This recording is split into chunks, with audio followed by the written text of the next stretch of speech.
Hello दोस्तों, कैसे हैं आप सब लोग। आशा करती हूँ अच्छे होंगे। हमारी आज की कहानी का नाम है समझ। इस तरह बच्चे पर नाराज होना बहुत बुरी बात है बहू। प्यार से समझाना सीखो।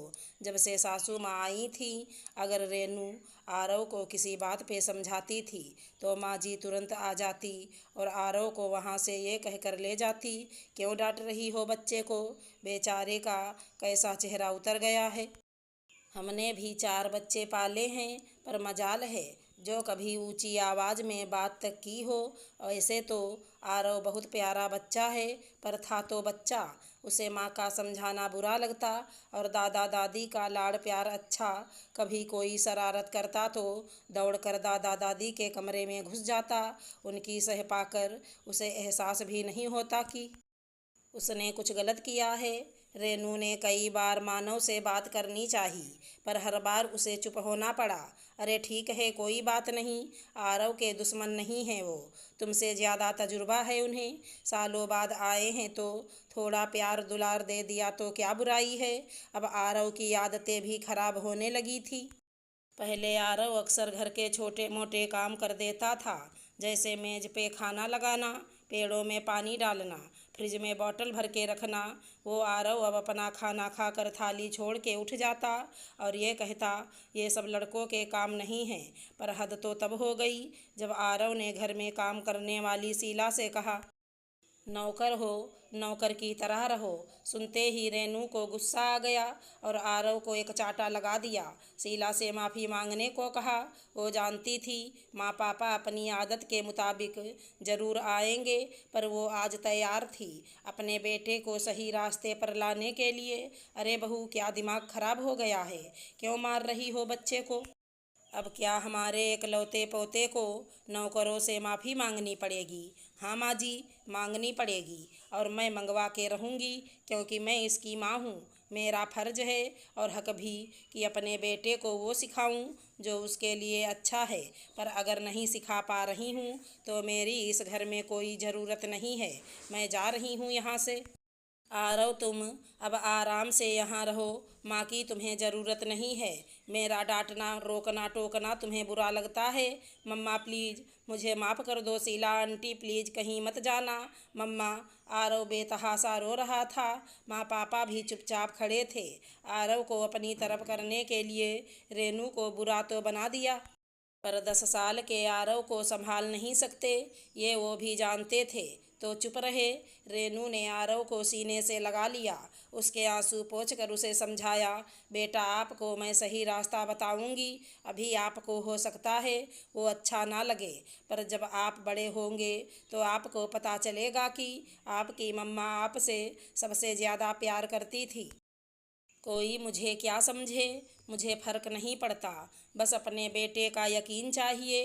विश्वास है ना मम्मा पर आपको? आरव ने मुस्कुरा के हाँ में सर हिलाया। शीला आंटी, खाना टेबल पर मैं लगाऊंगा। आरव के मुंह से सुनते ही रेनू ने चैन की सांस ली। हेलो दोस्तों, कैसे हैं आप सब लोग। आशा करती हूँ अच्छे होंगे। हमारी आज की कहानी का नाम है एहसान। क्या ये गहने नकली हैं? मम्मी के मुंह से गहनों के नकली होने वाली बात सुनकर मैंने पूछा।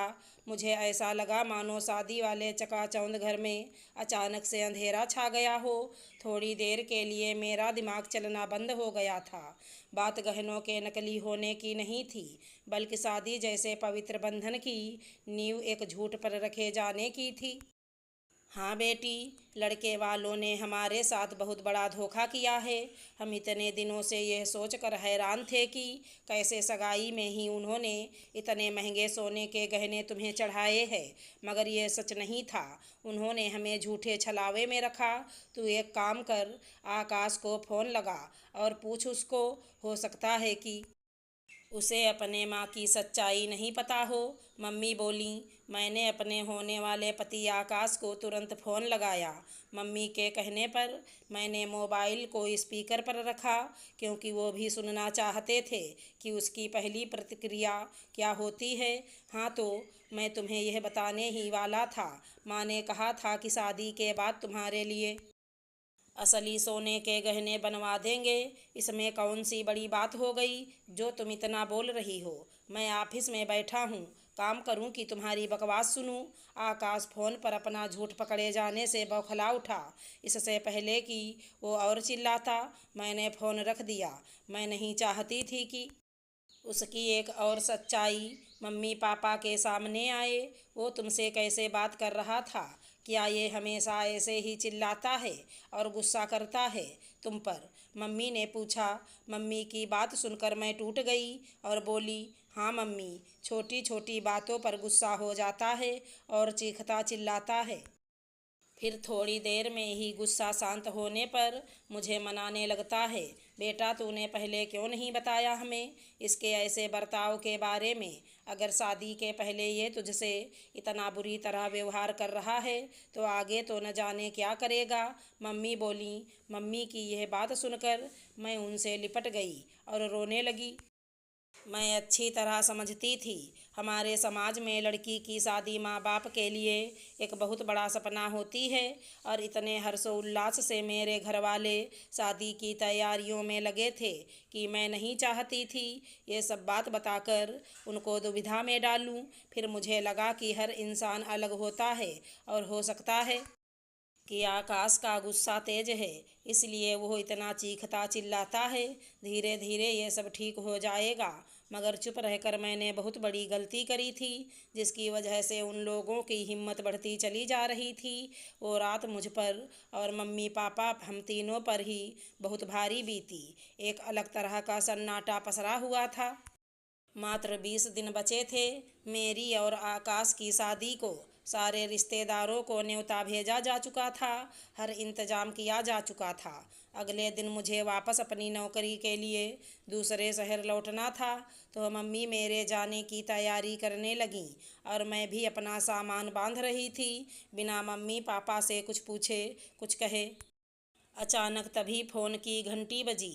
दूसरी तरफ मेरी होने वाली सास थी। बहन जी, आपकी बेटी अभी से मेरे बेटे पर हुक्म चलाने लगी है। कल रात को भी उसने फ़ोन करके मेरे बेटे को खरी खोटी सुनाई। अगर ऐसा ही चलेगा तो हम ये शादी तोड़ देंगे। मेरी होने वाली सास अकड़ दिखाते हुए बोली। अरे आप क्या शादी तोड़ेंगे? हम ही यह शादी तोड़ते हैं। हम अपनी बेटी को आप जैसे धोखेबाज और झूठे लोगों के घर नहीं भेजेंगे। ये कहकर मम्मी ने फ़ोन रख दिया और फिर से लग गई वो मेरा खाना पैक करने में, जैसे मानो कुछ हुआ ही नहीं हो। उनकी यह बात सुनकर दिल में न जाने कितने समुंदरों ने एक साथ हिलोरे ली। उस दिन पहली बार चलते समय मैंने मम्मी पापा को गले से नहीं लगाया, क्योंकि मुझे पता था अगर मैंने उन्हें गले लगाया तो मेरे आंसुओं का सैलाब फूट पड़ेगा और मैं नहीं चाहती थी कि मुझे कमज़ोर होता हुआ देखकर वो दोनों भी टूट जाएं। आखिर बेटी की शादी टूटने का दुख बहुत बड़ा होता है ना, एक माँ बाप के लिए। जैसे ही मैं ट्रेन में बैठी और गाड़ी ने प्लेटफार्म छोड़ा, मेरी रुलाई फूट पड़ी और बस दिल ही दिल में भगवान का शुक्रिया अदा किया, मुझे ऐसे माँ बाप देने के लिए जिन्होंने बिना समाज की परवाह किए सिर्फ मेरा साथ दिया। उनका यह एहसान इस जन्म में तो क्या, कई जन्मों तक नहीं चुका पाऊंगी। अगर हमारी कहानी पसंद आई हो तो चैनल को लाइक शेयर सब्सक्राइब करें। राधे राधे दोस्तों।